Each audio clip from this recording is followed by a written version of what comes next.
சங்கீதம் 23:1-2.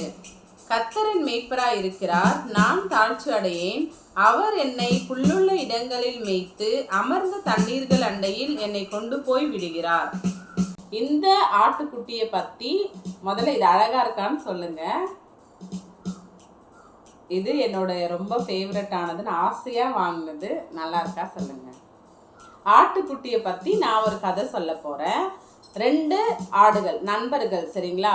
அவங்க 2 பேரும் போயிட்டு மேய்ச்சல்லாம் நிறைய பில்லுலாம் சாப்பிட்டு அவங்களுக்கு ரொம்ப தண்ணி தாக எடுத்துக்கிச்சு. 2மே நண்பர்கள், சரிங்களா? அப்படி இருக்கும் பொழுது ஒரு குளத்தை பார்க்குறாங்க. அந்த குளத்துல கொஞ்சமாக தண்ணி இருக்குது, ரொம்ப குறைவாக இருக்குது. 2மே ரொம்ப ஸ்பீடாக ஓடி தண்ணி குடிக்கிறாங்க. இப்படி குடிப்பாங்கல்ல, குடிக்கிறாங்க. ஆனால் அந்த தண்ணி காலியாகவே இல்லை.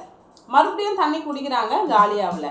ஏன் இந்த தண்ணி காலி ஆகலன்னு பார்த்தா, இந்த ஆடு நினைக்குதா நம்ம ஃப்ரெண்டு குடிக்கிட்டோம், ரொம்ப தாகமாக இருக்குது, ஃபஸ்ட்டு அவங்க குடிக்கிட்டோம், அதுக்கப்புறமா நம்ம குடிக்கலான்னு அவங்க குடிக்காமல் இருக்கிறாங்க. சும்மா ஆக்ஷன் மட்டும் பண்ணுறாங்க குடிக்கிற மாதிரி.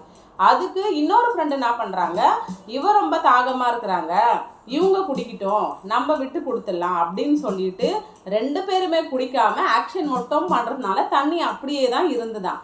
அதுக்கப்புறம் ஒருத்தரை பார்த்துட்டு 2 பேருக்குமே கொஞ்சம் கொஞ்சம் குடிச்சிக்கலாம், நம்ம வீட்டுக்கு போய் நிறைய குடிக்கலாம், கொஞ்சம் கொஞ்சம் தொண்டையை நினச்சிக்கிற அளவுக்கு குடிக்கலாம் அப்படின்னு சொல்லிட்டு 2 பேருமே ஷேர் பண்ணி அதை குடிச்சாங்களாம். ஆட்டுக்கு எப்பொழுதுமே நிறைய நற்பண்புகள் இருக்குது. அதே மாதிரி தான் நம்மளை மேய்க்கிற மெய்ப்பனானவர் ஆண்டவராக இயேசு கிறிஸ்து, நாமும் அவருடைய மந்தைக்குள்ளாகவே இருக்கும் பொழுது சாமி நம்மளை நல்ல மேய்ச்சலை கண்டடைய செய்வார். தேங்க்யூ.